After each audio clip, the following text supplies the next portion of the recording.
ഇപ്പോൾ വിദേശ വാർത്തകളുമായി PP ജെയിംസ് തത്സമയം ചേരുന്നു. Good morning PP James. Thrissur ശ്രീകലർമ്മ കോളേജിന്റെ നടുമുറ്റത്താണ് നമ്മൾ നിൽക്കുന്നത്. ഞാനും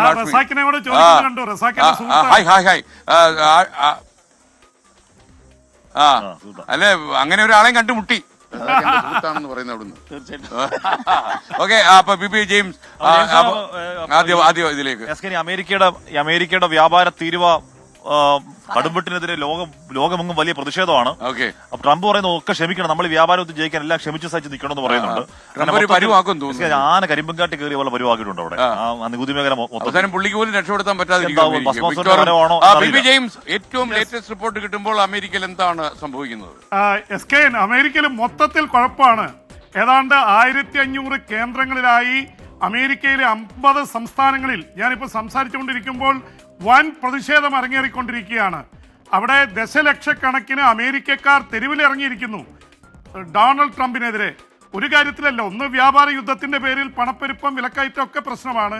ഒപ്പം തന്നെ അവിടുത്തെ 10,000-കണക്കിന് ഫെഡറൽ ഗവൺമെന്റിന്റെ ജീവനക്കാരെ പിരിച്ചുവിട്ടു. അവരുടെ കുടുംബാംഗങ്ങൾ, അവർ പിന്തുണയ്ക്കുന്നവർ അമേരിക്കയെക്കുറിച്ച് പറയുന്നത്, ഞങ്ങൾ എഴുതിയിരിക്കുന്നത് വി ദ ഡിക്റ്റേറ്റേഴ്സ് എന്നല്ല, വി ദ പീപ്പിൾ എന്നാണ്. ജനങ്ങൾക്ക് വേണ്ടിയുള്ള ഒരു ഭരണഘടനയാണ് എഴുതിയിരിക്കുന്നത്. അതിനെതിരെ വന്നിരിക്കുന്നു.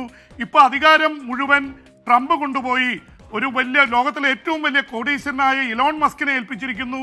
അതിനെതിരെയാണ് പ്രതിഷേധം. ഫെഡറൽ ഗവൺമെന്റിലെ ജീവനക്കാരെ പിരിച്ചുവിട്ടതിന്, സ്വാതന്ത്ര്യം തിരിച്ചെടുക്കുന്നതിന്, അമേരിക്കയെ തകർക്കുന്നതിനെതിരായിട്ടുള്ള വലിയ സമരമാണ് അത്. അമേരിക്കയിൽ മാത്രമല്ല, പാരീസിലും ബ്രിട്ടനിലെ മറ്റു ലണ്ടൻ അടക്കമുള്ള പ്രദേശങ്ങളിലൊക്കെ വന്നിരിക്കുകയാണ്. അപ്പോൾ അത് യഥാർത്ഥത്തിൽ ട്രംപിന് വലിയ ഭീഷണി വന്നിരിക്കുന്നു. ട്രംപ് പറയുന്നത് ഇത് സഹിക്കുക, ഹാങ് ഓൺ, നിങ്ങൾ പിടിച്ചു നിൽക്കുക, നമുക്ക് വിജയം ഉണ്ടാവും എന്ന് പറയുന്നു. പക്ഷെ ഇതൊന്നും കേൾക്കാൻ ജനം തയ്യാറല്ല. കാരണം ജനങ്ങൾ വലിയമായിട്ടുള്ള അമേരിക്കയെ ലോകം മുഴുവൻ തള്ളിക്കളയുന്ന അവസ്ഥയിലേക്ക് പോകുന്നു. അയൽക്കാരെ മുഴുവൻ വെറുപ്പിച്ചിരിക്കുന്നു. കാനഡയെ, മെക്സിക്കോയെ, ചൈന വാളെടുത്ത് ഇറങ്ങിയിരിക്കുന്നു. അതിനിടയിൽ വലിയൊരു സംഭവവാസം ഉണ്ടായിരിക്കുന്നത്, ചൈനയുടെ പ്രസിഡന്റ് ഷി ജിങ് പിങ് ഇന്ത്യയുടെ പ്രസിഡന്റ് ദ്രൗപദി മുർമുവിന് കത്തെഴുതിയിരിക്കുന്നു, ഒരുമിച്ച് നിൽക്കണം, നമുക്ക് 75 വർഷമായി നമ്മൾ കച്ചവടം തുടങ്ങിയിട്ട്, നമ്മൾ ഒരുമിച്ചുള്ള കച്ചവടം ആഘോഷിക്കണം എന്ന് വെച്ചാൽ ഇന്ത്യ ചൈനയുമായി കച്ചവടത്തിലേക്ക് നീങ്ങണം, അമേരിക്കയെ വെറുക്കണമെന്നാണ്. പക്ഷെ അതിന് ഇന്ത്യ തയ്യാറല്ല. എന്തായാലും ഈ തരത്തിൽ ഒരുപാട് കാര്യങ്ങൾ ഉണ്ടായിരിക്കുന്നു. യൂറോപ്യൻ രാജ്യങ്ങൾ തമ്മിൽ, പ്രത്യേകിച്ച് ഫ്രാൻസും ബ്രിട്ടനും അതിൻ്റെ പ്രധാനമന്ത്രിയും പ്രസിഡന്റും തമ്മിൽ സംസാരിച്ച് അമേരിക്കയെ നേരിടാൻ തീരുമാനിച്ചിരിക്കുന്നു. അപ്പോൾ ആ തരത്തിൽ വലിയ തരത്തിലുള്ള ഒരു കൊമോഷൻ അല്ലെങ്കിൽ വലിയൊരു ബഹളം തന്നെ ഉണ്ടായിരിക്കുകയാണ് അമേരിക്കയിൽ. എലോൺ മസ്കിനെതിരെയാണ് ഏറ്റവും വലിയ എതിർപ്പുണ്ടായിരിക്കുന്നത്. ഇലോൺ മസ്ക് കഴിഞ്ഞ ദിവസമാണ് ലോകത്തിലെ ഏറ്റവും വലിയ കോടീശ്വരനായി വീണ്ടും എത്തിയത്. അപ്പം അതിനെതിരേക്കുള്ള വലിയ പ്രതിഷേധം സാധാരണക്കാരായിട്ടുള്ള ആൾക്കാർ ആന കരിമ്പങ്കാട്ടി കയറിയ മട്ടിലാണ് ട്രംപ് അവിടെ കാണിക്കുന്നത്. ഇവിടെ ഇസ്രായേൽ നടത്തിയ ആക്രമണത്തെ എതിർക്കുന്നുണ്ടല്ലോ സൗദി അറേബ്യ. 2 ബ്രിട്ടീഷ് എംപിമാർ ഇസ്രായേൽ സന്ദർശിക്കുന്നത് തടഞ്ഞു. ഇസ്രായേൽ ആക്രമണത്തിൽ ഗസയിൽ 30 പലസ്തീനുകൾ കൂടി കൊല്ലപ്പെടുന്നു വാർത്ത വരുന്നു. അപ്പോ ഒന്നിനെ കൊണ്ടും ഇസ്രായേലിനെ തടയാൻ അസാധ്യമാണ് എന്ന് ഇസ്രായേൽ പ്രഖ്യാപിക്കുകയാണോ ജെയിംസ്? ഹാഷ്മി, ഇതിനിടയിൽ സംഭവിച്ചിരിക്കുന്ന ഒരു വലിയ സംഭവം, ഈ സൗദി അറേബ്യയും അതുപോലെ തന്നെ ഇസ്രായേലും തമ്മിൽ അബ്രാഹാം അക്കോർഡിൽ ഒപ്പിടാൻ നിൽക്കുന്ന സമയത്താണ് ഈ ഇസ്രായേൽ ഹമാസ് യുദ്ധമുണ്ടായത്.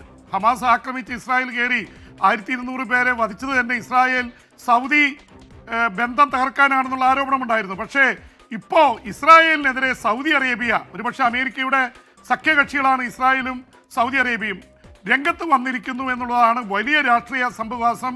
സൗദി അറേബ്യയുടെ രാജകുമാരൻ മുഹമ്മദ് ബിൻ സൽമാൻ പറഞ്ഞിരിക്കുന്നത്, സിറിയയിൽ കയറി ഇസ്രായേൽ വ്യാപകമായി ആക്രമണം നടത്തുന്നതിന് ഒരു തരത്തിലും ന്യായീകരിക്കാനാവില്ല, ഞങ്ങളതിനെ എതിർക്കും. സിറിയ ഒരുപക്ഷേ സൗദി അറേബ്യയുടെ മറുപക്ഷത്ത് നിൽക്കുന്ന രാജ്യമായിട്ടാണ് അറിയപ്പെടുന്നത്. പക്ഷേ സൗദി അറേബ്യ രംഗത്ത് വന്നിരിക്കുന്നു, ഇസ്ലാമിക രാജ്യങ്ങൾ രംഗത്ത് വന്നിരിക്കുന്നു. സിറിയയിൽ, ലെബനനിൽ, യമനിൽ ഒക്കെ ആക്രമണം നടക്കുകയാണ്. ഇസ്രായേലിനെതിരെ ഒരു ഇസ്ലാമിക രാജ്യങ്ങളുടെ ഒരു കൂട്ടായ്മ രൂപപ്പെടുത്തുന്നതിൻ്റെ സൂചനയായിട്ടാണ് സൗദി അറേബ്യ ഇസ്രായേലിനെതിരെ രംഗത്ത് വന്നിരിക്കുന്നത്. അതിനിടയിൽ ഇസ്രായേലിനോടൊപ്പം നിൽക്കുന്ന യൂറോപ്യൻ രാജ്യങ്ങളിലായിട്ടുള്ള ബ്രിട്ടന്റെ 2 എംപിമാരെ, ലേബർ പാർട്ടി എംപിമാരെ ഇസ്രായേൽ തടഞ്ഞു വെച്ചിരിക്കുന്നു. അതിൽ പ്രധാനപ്പെട്ട കാര്യം, ഈ വന്നിരിക്കുന്ന ബ്രിട്ടീഷ് പാർലമെന്ററി ഡെലിഗേഷനിലുള്ള 2 എംപിമാരെയാണ് ഇസ്രായേൽ തടഞ്ഞിരിക്കുന്നത്. അവര് ഇസ്രായേലിനെതിരെ രംഗത്ത് വന്നിരിക്കുന്നു എന്നുള്ള കാര്യം പറഞ്ഞുകൊണ്ടാണ് ഇസ്രായേൽ തടഞ്ഞത്. അതിനെതിരെ ബ്രിട്ടൻ പ്രതികരിച്ചിട്ടുണ്ട്. ഒരു പക്ഷേ യൂറോപ്പിലെ പല രാജ്യങ്ങളും ഈ ഇസ്രായേൽ പാലസ്തീനികളെ കൊന്നൊടുക്കുന്നതിനെതിരെ അതിശക്തമായി രംഗത്ത് വന്നുകൊണ്ടിരിക്കുകയാണ്. ഇത് പറഞ്ഞുകൊണ്ടിരിക്കുമ്പോഴും ഹാഷ്മി, പാലസ്തീനിൽ പ്രത്യേകിച്ച് ഗസയിൽ 30 പാലസ്തീനികളെ ഈ മണിക്കൂറുകളിൽ കൊലപ്പെടുത്തിയിരിക്കുന്നു. മരണസംഖ്യ 61,000 കടന്ന് 67,000 എത്തിയിരിക്കുകയാണ് 17 മാസത്തിനുള്ളിൽ. ഇതിനെതിരെ അതിശക്തമായിട്ടുള്ള എതിർപ്പ് ഫോം ചെയ്യുന്നുണ്ട്.